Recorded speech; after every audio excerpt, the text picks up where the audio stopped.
بوی یلدا رو میشنوی.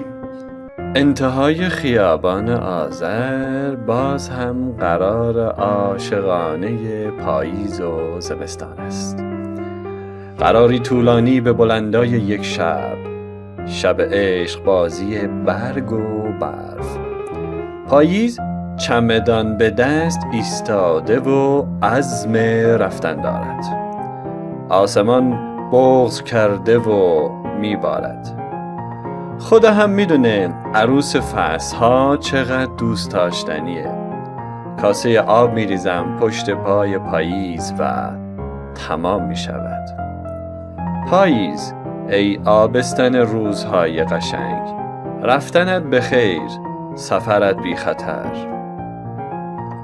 امشب آخرین دقیقه آذر ماه رو ورق میزنیم و شمهای زرد پاییز را فوت میکنیم.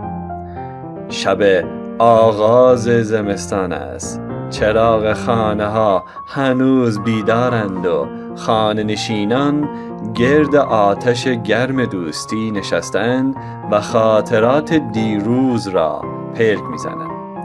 آن طرف هندوانه‌ای که ضربات چاقو خون سرخش را جاری کرده و این طرف الهی قربونش بشم مادر بزرگ که تسبیح فیروزه‌ای رنگش رو بارها مرور میکنه.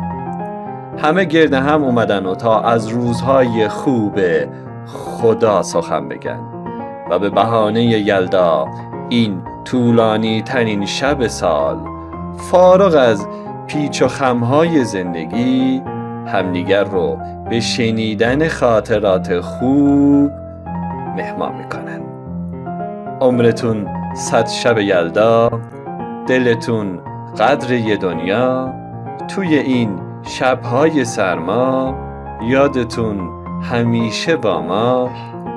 دل خوش باشه نصیبت، غم بمونه واسه فردا. یلدا مبارک. امیدوارم که روزهای جاری در فصل سرمای زمستون خوب و خوش و سلامت و شاد باشی. شب خوش.